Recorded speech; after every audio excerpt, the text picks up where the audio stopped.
మన ముకుందాలో Christmas and new year offer వీఏపై ఫ్లాట్ 10% తగ్గింపు. వివరాలకి సంప్రదించండి. నమస్తే రమ్మగారు. నమస్తే రమ్మగారు, ఆలయాలకి వెళ్ళేటప్పుడు పలానా రోజును వెళ్తే మంచిది, పలానా సమయంలో వెళ్తే మంచిది, ఏ దేవుడి దగ్గరికి ఏ సమయం ఏ రోజు వెళ్తే మంచి ఫలితాలు ఉంటాయి అలాంటి నియమాలు ఏమైనా ఉన్నాయండి? సాధారణ నియమాలే జయ ఇవి.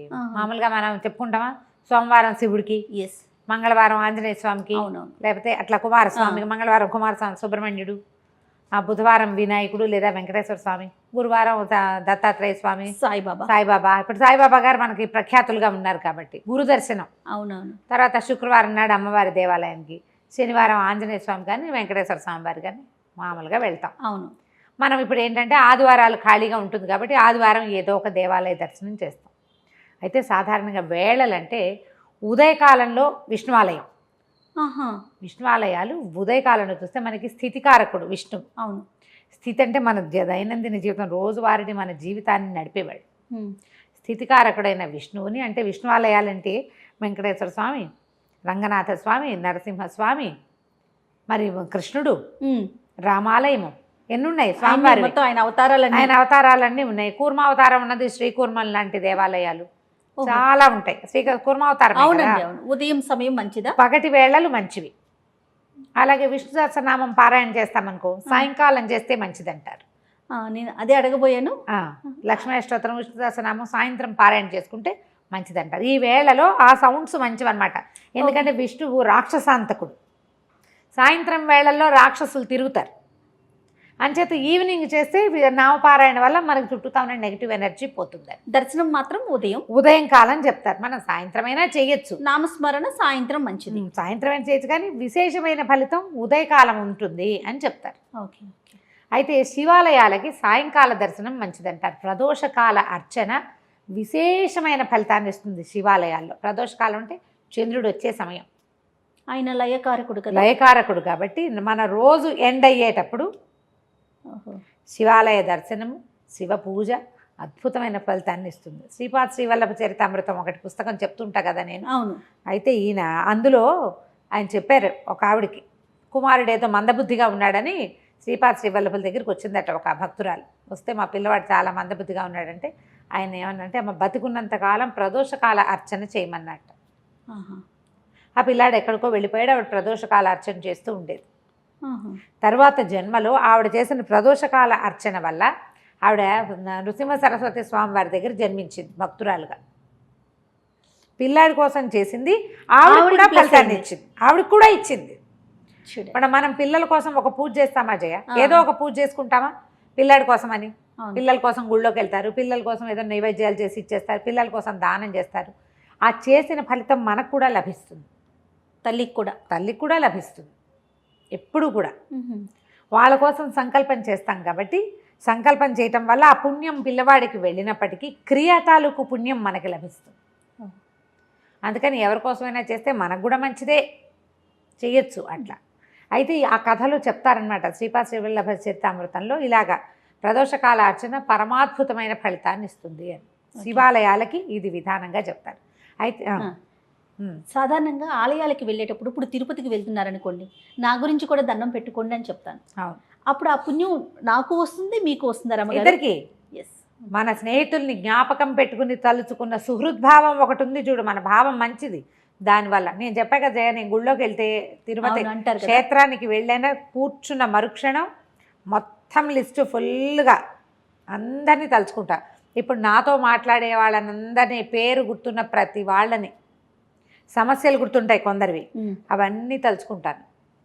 చాలాసేపు ప్రార్థన, సొంతానికి ఏ ప్రార్థన లేదు, పలానాది కావాలని అడగటం తెలియదు, బ్లాంక్ అయిపోతాను నేను దేవాలయం. మీ గురించి మీరేం అడగలేదు, ఏం తెలియదు, తట్టదు అసలు నాకు. ఈ సన్నిధిలో అక్కడ కూర్చుంటాం కదా, కూర్చున్నప్పుడు నేను ఎవరెవరితోటి స్నేహంగా ఉన్నాను, ఎవరు నాతో సంబంధం కలిగి ఉన్నారు, నాతో ఎవరు మాట్లాడారు, వాళ్ళందరికీ వాళ్ళ సమస్యలు భగవత్ ప్రార్థన చేయగలుగుతారు, చేయలేరు. అదే నన్ను ప్రతిసారి రక్షిస్తుంది అనుకుంటాను జయ. ఖచ్చితంగా రమ్మగారు ఎప్పుడు రక్షిస్తుంది అది. అంతే.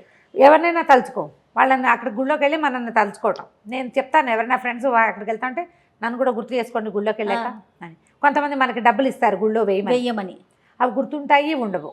మర్చిపోతాం ఒక్కొక్కసారి. అదేదో అపరాధంలాగా వెంటాడుతూ ఉంటుంది అవునవును. కదా. అవును. కొంతమంది ఏమో నా పేరుతో 100 వేయండి అని తర్వాత తెచ్చిస్తారు.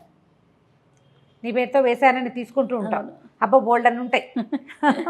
అయితే ఈ దేవాలయాలతో పాటుగా మనము ఫలానా రోజున ఫలానా దైవ దర్శనం చేయటం విశేషమైన ఫలితాన్ని ఇస్తుంది. సోమవారం కనుక మనం ఏదైనా శివాలయానికి వెళ్ళగలిగితే, అది కూడా ఈ సాయంత్రం పూట, సాయంకాలం పూట, పగలు పొద్దున అభిషేక దర్శనం కుదిరినా సరే, సాయంత్రం ప్రదోష వేళలో అర్చనలు జరిగే దేవాలయాలకు వెళ్ళటం. ఉజ్జయినిలో సాయంకాల అర్చన, ప్రదోషకాల అర్చన మహాద్భుతంగా చేస్తారు. ఇది వాయిస్తారు, ఢంకానినాదం చేస్తూ చేస్తారు. పొద్దున పూట భస్మాభిషేకం చేస్తారు. అది విశేషమైన సేవ కదా.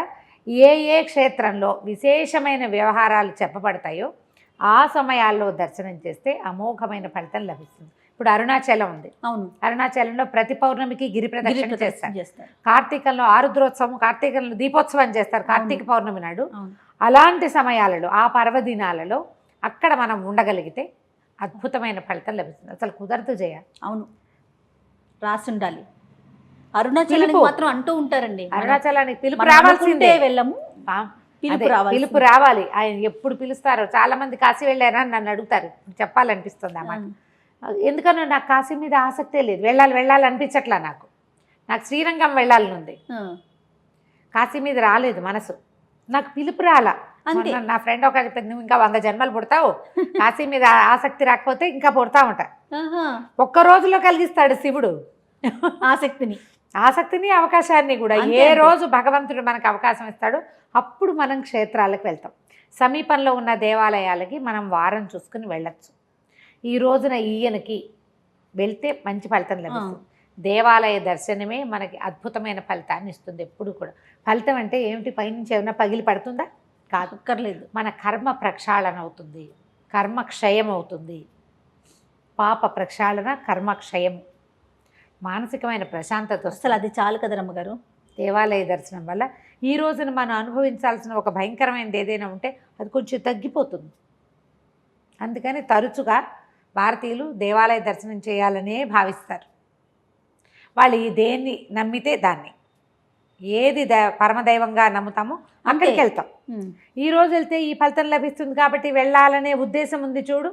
అది ప్రశ్నకి సమాధానంగా చెప్పటమే కానీ దానివల్ల పరమాద్భుత ప్రయోజనాలు లభిస్తాయని మనం భావించకూడదు. కాకపోతే ఇప్పుడు ఒక్కొక్క చోట ఒక్కొక్క రకంగా శాకంభరి ఉత్సవాలు చేస్తారు. సంవత్సరానికి ఒక చోట ఒకసారి ఒక దేవాలయంలో దుర్గాదేవికి శాకంభరి చేస్తారు.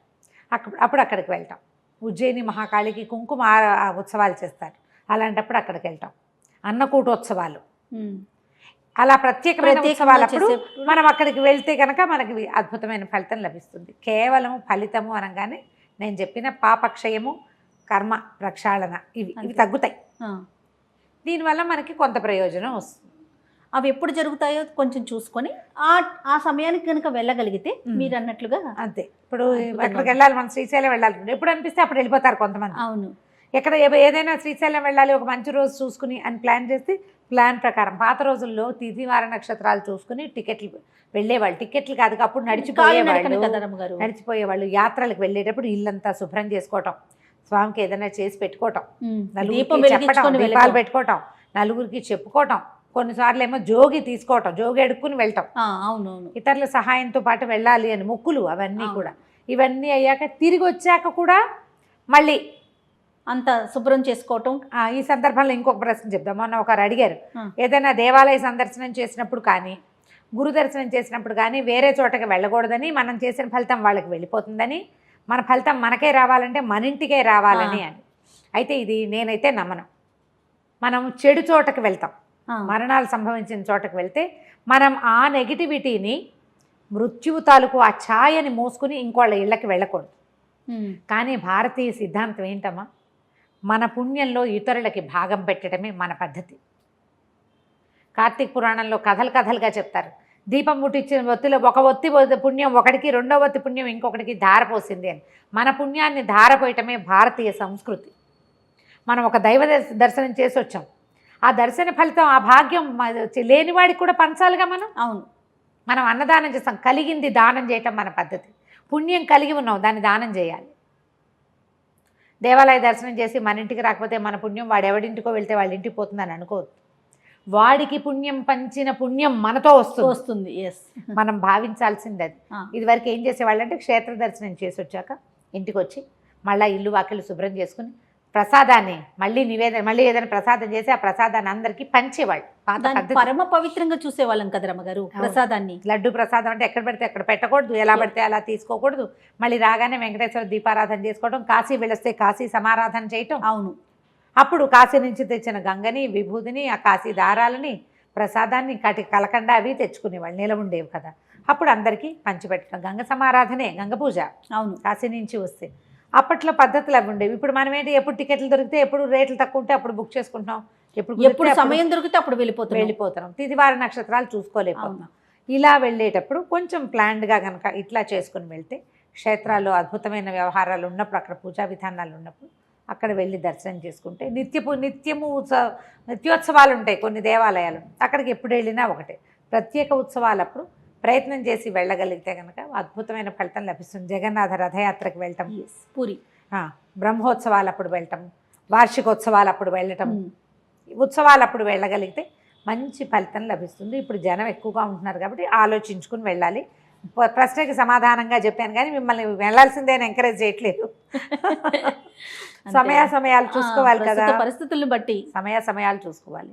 సమీపంలో దేవాలయాలకు వెళ్ళేటప్పుడు ఈ విధానాన్ని, శివాలయంలో సాయంకాలం వెళ్ళి ప్రదోష వేళ శివ దర్శనం అద్భుతమైన ఫలితాన్ని ఇస్తుంది.